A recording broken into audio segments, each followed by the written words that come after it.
Warahmatullahi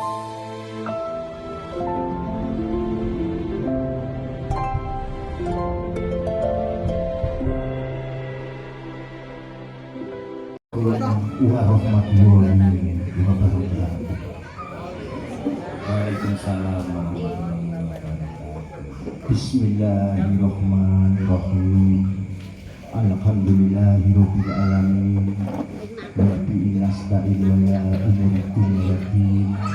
Wassalatu wassalamu ala asrofil anbiya'i wal mursalin wa ala alihi wa sahbihi ajma'in. Amma ba'du. Panjenenganipun para pepunden, para sesepuh, ibu sepuh, aji sepuh ingkang pantes pinugi saha ginakaken, saha panjenenganipun para rawuh kakung Sumawana Putri ingkang datangku murdaning agama. Kanthi linambaran pepayun Budi Rahayu saha amunjukaken raos syukur dumateng Gusti.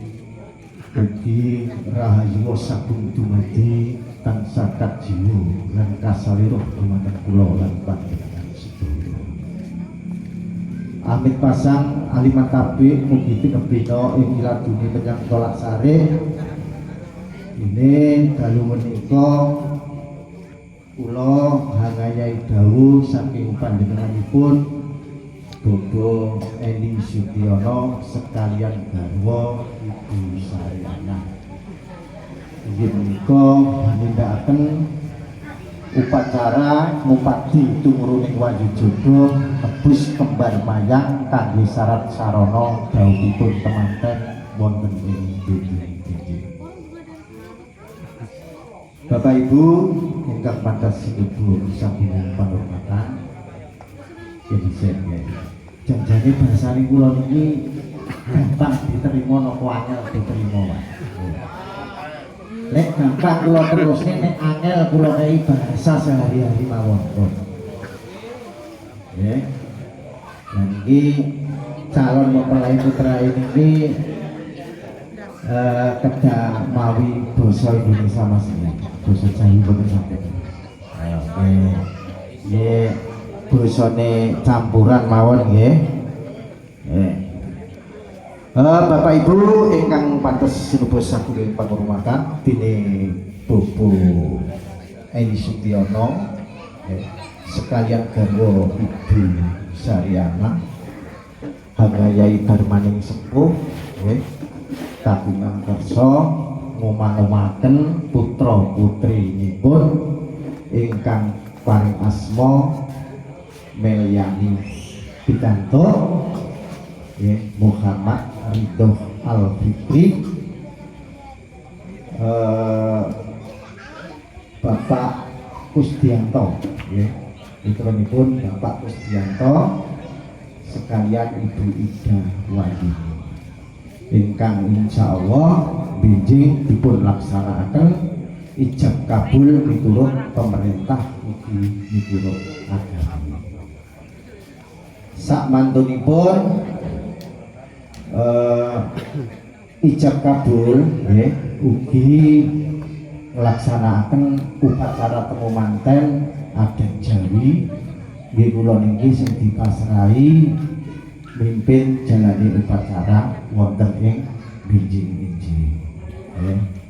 Lah iki nuwun sewu Bapak Ibu nggih, janjane lha apa to? Manten iku kok dadak ditemokno bareng kilo nyapa. Wong ora usah ditemokno ae sampe dino ya wis ketemu. Janjane iki nyapa. Kenapa Mas kok ditemukan ngaten itu? Ya. Tujuannya ya Mas ya, temu manten adat Jawa ini merupakan upacara sakral yang tujuannya memohon ridho kepada Allah Subhanahu wa Ta'ala agar mempelai berdua mengarungi samudra kehidupan berumah tangga selalu mendapat kebahagiaan dan keselamatan, membentuk rumah tangga yang sakinah mawaddah warahmah sampai kakek-kakek nenek-nenek. Dan itu tujuannya Mas. Dan ini perlu digladi. Oh ya, digladi ya Mas ya. Jadi besok itu Masnya sama Mbaknya itu akan melaksanakan upacara temu manten. Apapun yang sampean lakukan besok itu diarahkan dipandu oleh Ibu Narsi itu orangnya ya Mas. Jadi mengikuti panduan saja ya. Jadi besok itu kurang lebihnya ada 22 acara, termasuk acara yang pertama itu pasrah pisang sanggan. Jadi bawah pisang sanggan besok itu ada, sudah dipersiapkan ya. Maksudnya pasrah pisang sanggan itu nopo sih Pak? Nggih, niku maksudnya pasrah bongkoan. Jadi pihak mempelai putra pasrah sama pihak keluarga perempuan. Jadi itu bawa pisang sanggan. Habis itu nanti hambalang gantalan atau melempar sulung ya Mas ya. Besok itu tidak bisa diwakilkan. Melempar suruh hambalang gantalan. Gantalan itu apa sih? Suro temurose digulung tinang sulang benang lawe. Jadi suro temurose digulung kali benang putih ngoten niku. Lah maksudnya apa kok teman-teman niku ngoten nggih? Maksudnya suro temurose niku dadamu yo dadaku, atimu yo atiku, tresnamu yo tresnaku. Manunggaling karso arso ginuga rasane namung sak juga Kang Cipto. Jadi besok itu nanti menunggu hitungan saya yang ketiga Mas ya, dilempar kemudian baca sholawat 1 kali bersama-sama. Nah melemparnya itu diarahkan kemana? Diarahkan kepada dadanya mbaknya ya. Besok juga begitu ya Mbak ya, dalam waktu yang sama hitungan saya yang ketiga nanti melemparkan suruh yang sudah dipersiapkan diarahkan kepada dadanya Masnya ya. Itu ini tidak panjang lebar ya, saya singkat saja soalnya nanti sound systemnya ya dipakai mas-masnya juga. Jadi ini secara singkat aja, tak singkat ini ya, tidak lama-lama ya, tidak usah panjang lebar. Jadi besok itu gini aja Mas, ada amecah handiko, jadi mengijak telur. Lah nginjak telur itu maksudnya apa? Tujuannya ya, nginjak telur itu kan ada maksudnya Mas. Pecah saknalika wujudipun ndok utawi antito ateges mecah pikire pecah penggalihe nggih mecah saking wewengkon tiyang sepuh. Maksudnya berdikari sendiri, tidak mengharapkan sesuatu dari orang tua ya. Kalau sudah uma-uma sendiri itu kayak gitu ya Mas ya. Jadi habis itu nanti sungkem langsung aja, tak lewati kok banyak, langsung sungkem aja, besok dipandu sama mbaknya itu ya. Sudah tidak panjang lebar, nanti ada yang mandu kok, bisa kan? Yang tidak bisa diwakilkan itu cuma satu, hambalang gantelan tadi, melempar suruh. Semuanya nanti besok diarahkan, jangan khawatir dan jangan takut ya. Itu aja ya Mas ya. Kembar mayang sebagai syarat sarana penting dalam temu manten. Kembar mayang niki dalu niki kan ngenten upacara nebus kembar mayang. Nanya apa to kembar mayang kok ditebus bareng niku lha apa? Kok diadakno upacara midodareni. Wong gathik ngono ae saloke yo akeh kok. Maksudnya ngeten Bapak Ibu nggih. Kembar mayang niku sebagai syarat sarana penting nyuwun ing Gusti Allah wau. Maksudnya niki kan supaya temanten sak rimbit niki anggenipun bangun balai bebrayan niki ngantos saged kakek-kakek ingkang sampai salamilanipun. Nah, kembar mayang niku supaya mboten kosong nggih, mboten mung dadi pajangan mawon utawa mboten dadi syarat mawon nggih, carane mangke nggih ditebus. Ngeten upacara iki mbak, nek cara gampang-gampangane ngoten disilang. Kersane mboten kosong, maksudnya ngoten, pun niki langsung mawon. Niki nanti niki tak kasih cuplikan. Masalahnya nanti pakai bahasa Jawa Mas, sampean mungkin kurang mengerti tadi cuplikannya. Jadi begini cuplikannya ya, jalan ceritanya. Itu Mbak Meli Meliani ya kan, Mbak Meliani itu besok mau melaksanakan upacara temu manten adat Jawa. Nah itu pakai syarat kembar mayang, jadi nangis sama bapaknya. Jadi Pak, besok itu saya mau temu manten adat Jawa, tapi syaratnya ini kok kembar mayang, jadi nangisi bapaknya. Nanti nangisi bapaknya suruh nyarikan kembar mayang. Nah berhubung bapaknya ini bingung juga, ya kan, menyuruh orang lagi, termasuk saya nanti yang jadi Saroyo Jati. Jadi nyuruh saya suruh nyarikan kembar mayang. Nah kembar mayang itu keberadaannya ini di Padetokan Sidodadi Kabowo Wonton Sidomulyo. Jadi ini nanti di Padetokan ini ya, ini gambarannya saja. Nah kembar mayang itu tidak bisa ditebus atau dibeli atau digantikan dengan apapun, tidak bisa. Nah, siapa yang bisa tahu nama kembar mayang itu selengkapnya? Ya, jadi lengkapnya kembar mayang itu apa dan artinya apa? Yaitu yang bisa boyong kembar mayang. Jadi tidak ditebus itu pakai uang, enggak. Boten mawi leliru pun napa mawon. Dadi sinten ingkang saged negesi trep lan jangkep inggih menika ingkang kuwawa beto wonten wujuding kembar mayang punika. Nah, ini pun singkat ngeten mawon nggih. Mangke acara selanjutnya niki monggo mengikuti gune TKP mawon mangke. Nggih, niki langsung kula singkat. Niki sadurunge upacara dipun wiwiti, monggo kita manunggu puja sareng-sareng nyuwun marang Gusti Allah. Bismillahirrahmanirrahim. Gusti ingkang Maha Suci, Maha Wigan, Maha Asih ingkang hamurba jagat triloka saisinipun. Mugi paduka kepareng-pareng idi palila dumateng kula. Ing mrika lenggan punika kula pinita sinaraya dening panjenenganipun Bobo Eli Sutyono sekalian garwa Ibu Sriana. Inggih menika nindakaken adicara ngupadi tumuruning wayu jodoh nebus kembar mayang kangge syarat sarana dhawuhipun temanten wonten ing benjing-benjing. Pramila Gusti ingkang dados sesembahan kula. Mugi paduka hanglubrehaken sipangapunten dumateng kula.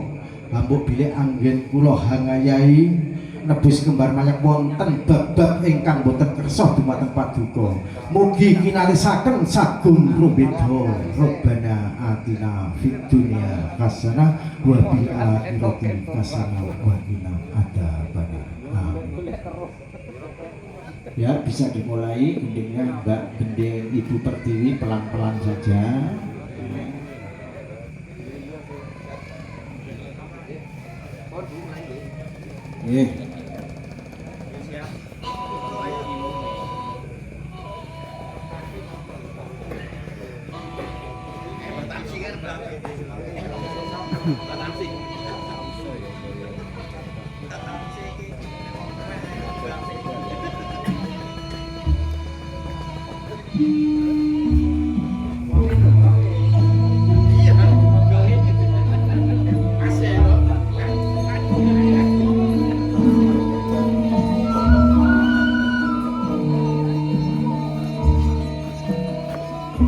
Nggih, kula nuwun Bapak.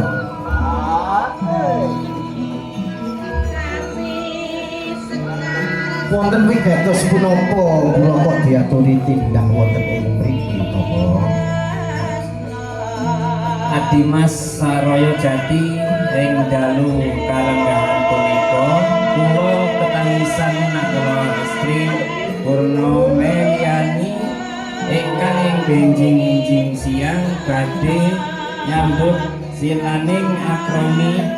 Mugi antuka tumuruning wahyu jodoh ingkang punika keparenga kawula hamresa dumateng panjenengan.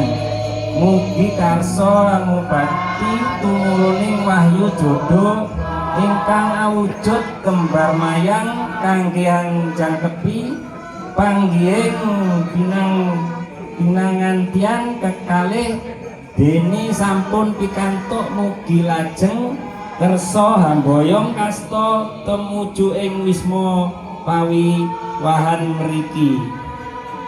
Nggih, ngestakaken dawuh Bapak. Menawi miturut wawangsung jagat kembar mayang punika wontene Padepokan Sidodadi Kabuwa Wongkon Sidomulyo. Training sedaya punika sampun cetha ugi wekdal punika kula badhe nyuwun pamit nyuwun pangestune panjenengan mugi sageta amboyong wontene kembar mayang punika lajeng mangke badhe kula pasrahaken wonten dados nggih wekdal punika kula nyuwun pangestune panjenengan.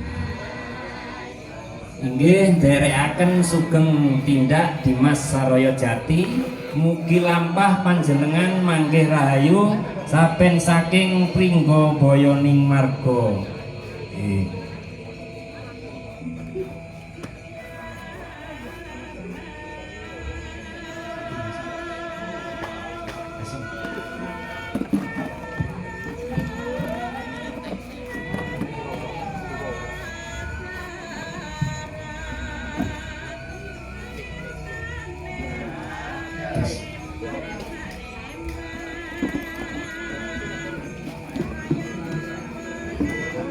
Kahanan wengi iki kok ora kaya adat biasane.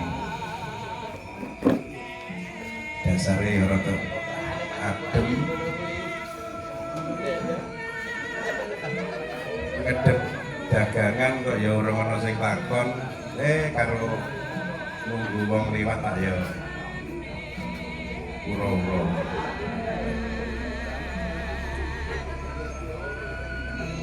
Aja turu sore kaki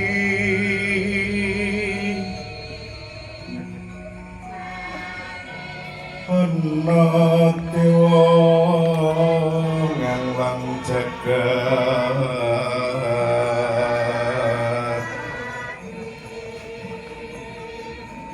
nyangking pokor kenjanane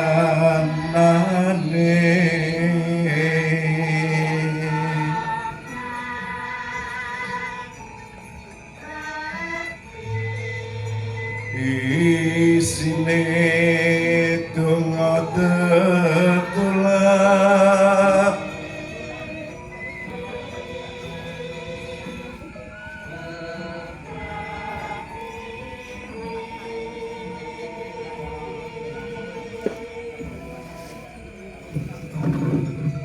Kula nuwun Kyai badhe derek randhep menapa leres ten mriki menika Padepokan Sidodadi Kabuwa Wongkon Sidomulyo.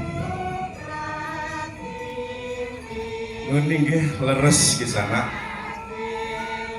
Monggo pinarak lenggah langkung rumiyin keparenga hanepangaken panjenengan asmanipun sinten saking pundi lajeng wonten wigatos menapa sowan panjenengan sakadang wonten Padepokan Sidodadi niki. Nggih, keparenga hanepangaken Bapak. Nami kula pun Saraya Jati. Lah kula sak rombongan punika saking Jalan Yosudarso, Distrik 4, RT Setunggal. Lah wigatos swanten kula menika dipun utus kalian Bobo Eli Sutyono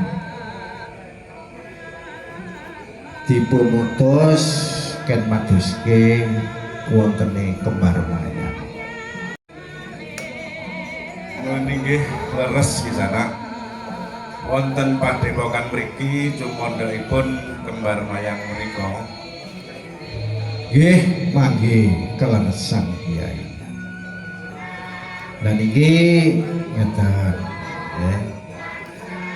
Kembar mayang punika menawi kula beto nggih. Dan iki dipun aji pinten menawi mawi arta lawun mawi lelirune punapa waton kula saged boyong wonten ing kembar mayang punika Kyai. Ngaten nggih. Ing Saraya Jati miturut wewangsaning jagat kembar mayang menika boten saged dipun tumbas kanthi punapa kemawon. Namung sinten to ingkang saged anegesi asmanipun kanthi jangkep lan trep nggih menika ingkang saged amboyong kembar mayang menika. Kejawi saking menika pamboyonging kembar mayang kedah dipun asta dening Jejaka lan Kenya Durmas. Wondene ingkang pungkasan boten ketang sak padha rong padha kembar mayang menika kedah dipun japani mawi reneng-reneng tembang supados kembar mayang menika boten wonten supados kembar mayang menika wonten pamoripun lan ugi boten alum. Lah dialah lah kok abot temen Kyai sanggane. Tanging kados pundi kemawon kula sampun sesanggeman kalian Bobo sekalian garwa badhe kula wasana. Nyuwun pangestunipun nggih Kyai. Sekar Mancawarna ugi dipun sebat kembar mayang. Jangkepipun kembar mayang kayu klepu Dewa Daru Jaya Daru cengkir gading kendhit pitu sadak lawi. Lah tegesipun kembar mayang kembar niku sak temene padha. Dados jalur estri niku padha nanging wadahe ingkang beten. Lah kembar mayang kayu kembar mayang kayu klepu. Kayu menika kayu klepu klepek dewa titah ingkang luhur Daru punika derajatipun gesang. Cengkir gading cengkir kencenge pikir gading gadang.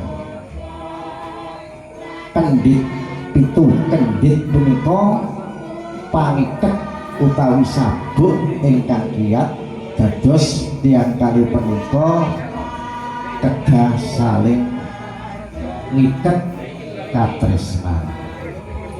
Lah sadak lawe menika biyen sanak saiki dadi jodhone. Menika tegesipun kembar mayang. Lah boten ketang sak padha rong padha kedah dijoponi mawi renget-renget.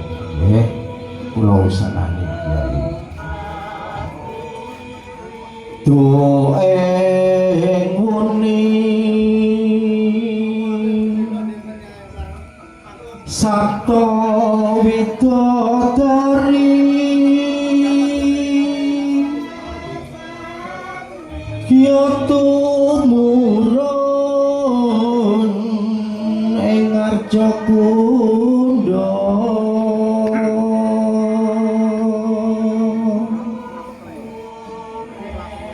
ngasta puspita rinonce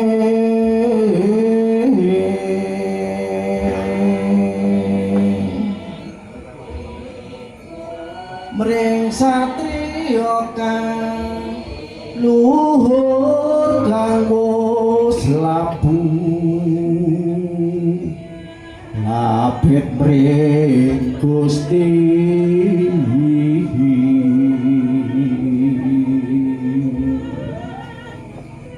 Ginanjar Wayutama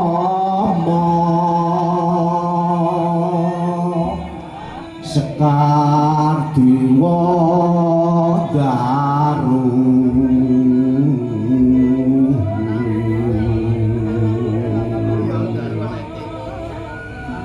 Kang sinebut kembar mayang iku dadya syarat sarana wigati tumrap kang bantu putra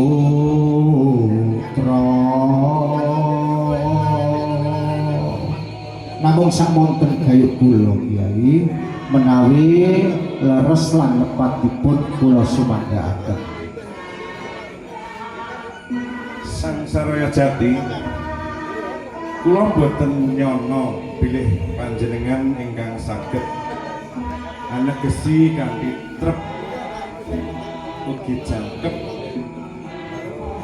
mbok menawi sampun dados kodrating jagat bilih panjenengan ingkang kuwawa anggoyo kembar mayang wekdal menika kembar mayang kula pasrahaken sumangga kula haturi hanampi. nggih matur nuwun kula tampi kanthi bumaing manah kanthi renaning penggalih mangke badhe kula aturaken dhumateng panjenenganipun Bapak Edi Sekalian. Yes. Sedaya menika sampun trep lan jangkep.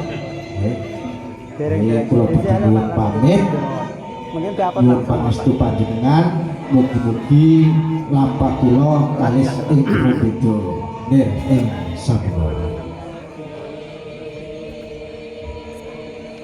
Nggih, Ki Sarojati kula namung saged nderekaken sugeng kondur saha ngaturaken puji donga dumateng Gusti mugi lampah panjenengan sakadang ngantos dumugi ing dalem tansah manggih rahayu sepen saking sambikala ning marga. Nggih. Nuwun sewu nyuwun pamit Kyai. Lir-lir.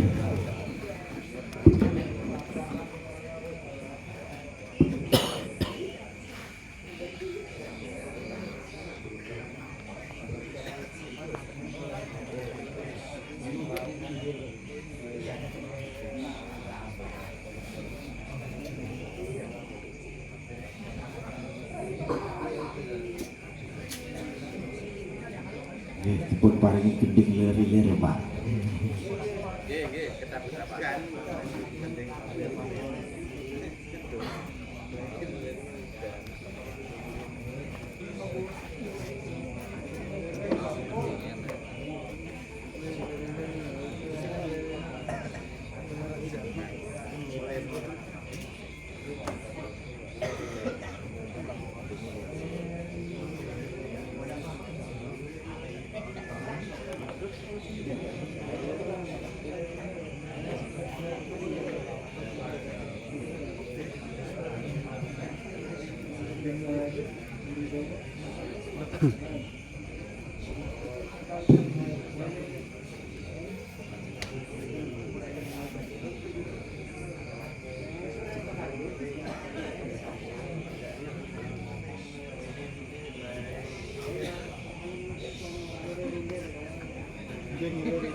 Tes.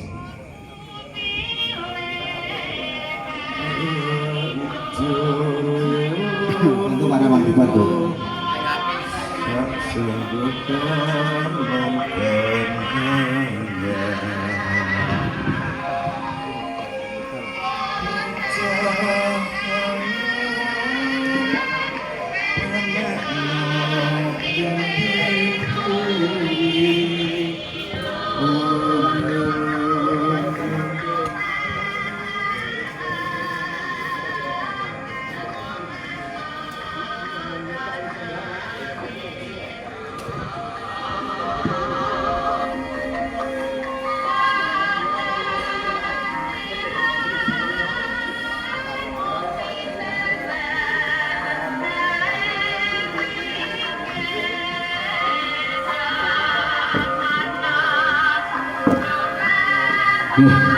Buat sewu awet saking berkaing Gusti saha pangestu panjenengan kula saged boyong wontene kembar mayang punika. Lah wekdal punika badhe kula pasrahaken dumateng panjenengan. Monggo kula aturi hanapi Bapak.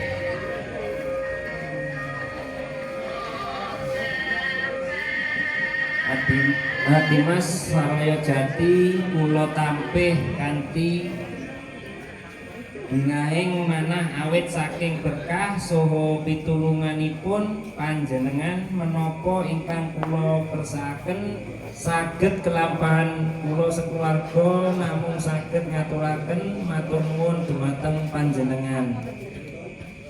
Nggih. Sami-sami Bapak rene sedaya sampun cekap keparno kula badhe nyuwun pamit. Nggih.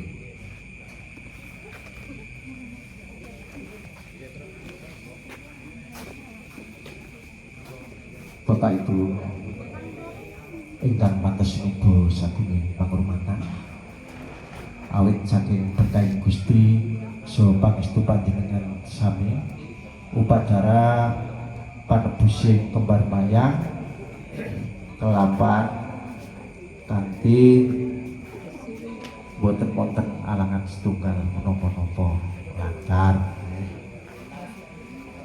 Lan iki paripurna penebusing kembar mayang kula minangka pangandali wara kabuk bene wonten keladu ing wicara kurang subesita anggen kula Hanayai Gati kula nyuwun lumuturing si samudra pangaksami. Akhirul kalam billahi taufik wal hidayah. Wassalamualaikum warahmatullahi wabarakatuh. Monggo Pak dilanjut.